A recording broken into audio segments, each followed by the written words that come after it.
నమస్కారం అండి. నేను doctor Sudhakar, interventional pain physician from Epione pain management centre. Osteo arthritis అంటే మోకాళ్ళ అరుగుదల. ఆస్టియో ఆర్థరైటిస్ ఇది వెరీ కామన్ డిసీజ్. అంటే మనము మన నీస్ వచ్చి వెయిట్ బేరింగ్ జాయింట్. సో, మన వెయిట్ అంతా నీస్ క్యారీ చేస్తుంటది. సో, ఒక ఏజ్ వచ్చాక డీజనరేటివ్ ప్రాసెస్ వల్ల అంటే డీజనరేషన్ లోపల ఏమైతుంది బేసికలీ కార్టిలేజ్ థిక్‌నెస్ అనేది తగ్గుతా వస్తది. ఎప్పుడైతే కార్టిలేజ్ థిక్‌నెస్ తగ్గుతుందో మా ఫ్రిక్షన్ రావడము, మనం చేసే డే టు డే యాక్టివిటీస్‌లో అంటే మనం నిలబడ్డప్పుడు, కూర్చున్నప్పుడు, లేచినప్పుడు, పడుకున్నప్పుడు ప్రతి మూవ్‌మెంట్‌లో నీ జాయింట్ లోపల ఫ్రిక్షన్ ఉంటుంది. ఎప్పుడైతే ఫ్రిక్షన్ ఉంటుందో ఈ కార్టిలేజ్ అనేది అరగడం మొదలుపెడుతుంది. సో, అది ఒక్కొక్క మనిషికి ఒక్కొక్కలాగా ఉంటుంది. అంటే డిపెండ్స్ అపాన్ మనిషి మెటబాలిజము, మనిషి జెనెటిక్ కాన్స్టిట్యూషన్స్, తర్వాత తను చేసే పనులు. అంటే నీ జాయింట్ మీద స్ట్రెయిన్ పడే యాక్టివిటీస్ ఎక్కువ చేశారనుకోండి, కార్టిలేజ్ అనేది చాలా ఫాస్ట్‌గా అరుగుతుంది. సో, అది అంటే ఫర్ ఎగ్జాంపుల్ లాంగ్ స్టాండింగ్ అవర్స్‌లో ఉండేవాళ్ళు అంటే టీచర్స్ కానీ, అంటే టీచింగ్ జాబ్‌లో ఉండేవాళ్ళు గానీ, పోలీస్ కానీ ఆర్ హెచ్ఆర్ వర్కర్స్ కానీ ఆర్ లాంగ్ డిస్టెన్స్ ట్రావెలింగ్ నడుచుకుంటూ వెళ్ళే వాళ్ళకి కానీ ఇది అరిగే ఛాన్స్ ఎక్కువ ఉంటుంది. సో, ఎప్పుడైతే కార్టిలేజ్ అరగడం మొదలు పెడుతుందో ఫస్ట్ ఇనీషియల్‌గా మనకి ఇనీషియల్ స్టేజెస్‌లో స్టిఫ్‌నెస్ అండ్ ఎక్కువ మైల్డ్ పెయిన్ అండ్ ఏ రోజైతే ఎక్కువ నడుస్తామో, ఏ రోజైతే ఎక్కువసేపు నిలబడతామో ఆ రోజు పెయిన్ రావడం మొదలుపెడుతుంది. సో, అన్‌ఫార్చునేట్‌లీ ఏంటంటే ఇలాంటి ఇనీషియల్ సిమ్టమ్స్‌ని చాలామంది నెగ్లెక్ట్ చేస్తుంటారు. అంటే స్టిఫ్‌నెస్సే కదా! జస్ట్ ఇంట్లో పోయి రెస్ట్ తీసుకుంటే సరిపోతుంది అనుకుంటారు. మైల్డ్ పెయినే కదా!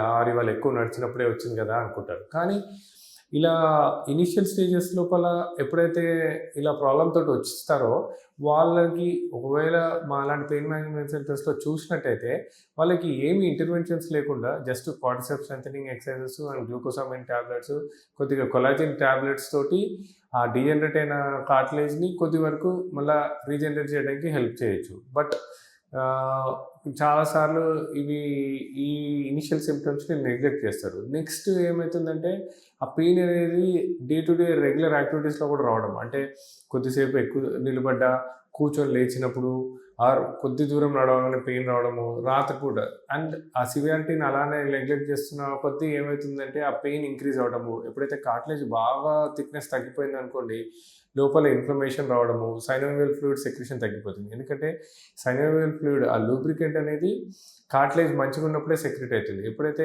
కార్టిలేజ్ డ్రై అయ్యి బాగా థిన్‌గా అయ్యి తక్కువైతుందో ఆ సైనోవియల్ ఫ్లూయిడ్ సెక్రీషన్ తగ్గిపోతుంది. అప్పుడు ఫ్రిక్షన్ ఎక్కువ అవుతుంది. అప్పుడు రొటీన్ యాక్టివిటీస్‌లోనే అంటే ఇంట్లో నడిచినా, జస్ట్ ఒక 1 ఫర్లాంగ్ నడిచినా, జస్ట్ ఒక 20 మినిట్స్, హాఫ్ అన్ అవర్ నిలబడ్డా రొటీన్ యాక్టివిటీస్‌లోనే పెయిన్ రావడము, ఆ పెయిన్ వల్ల నీస్ జాయింట్స్ చుట్టూ ఇన్ఫ్లమేషన్ రావడము, వాపులు రావడము, తర్వాత రాత్రి నిద్రలో డిస్టర్బ్ అవ్వడము, రాత్రి నిద్రలో ఈ మోకాలు తగిలినప్పుడు నిద్రపోవడం. సో, ఎప్పుడైతే ఇలాంటి సింప్టమ్ ఉంటాయో అది advanced stage of osteoarthritis. So, మనం సింపుల్‌గా ఉన్నప్పుడు ట్రీట్మెంట్ అంటే మనం నెగ్లెక్ట్ చేసినట్లయితే అది స్లోగా స్టేజ్ 1 నుంచి మొదలుపెట్టి స్టేజ్ 2, స్టేజ్ 3, స్టేజ్ 4 వరకు వెళ్ళిపోతుంది.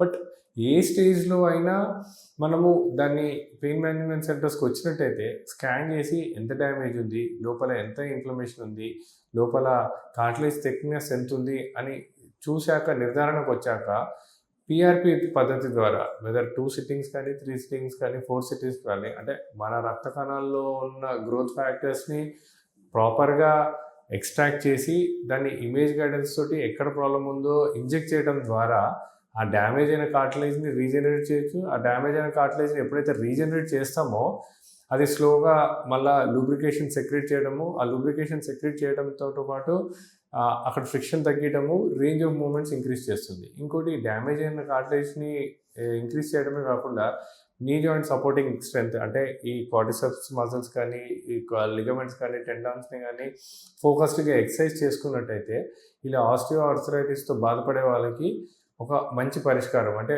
మేజర్ సర్జరీస్, మేజర్ ఇంటర్వెన్షన్స్ లేకుండా పీఆర్‌పీ పద్ధతి ద్వారా ఒక దీర్ఘకాలిక పరిష్కారం ఇవ్వచ్చు. Thank you.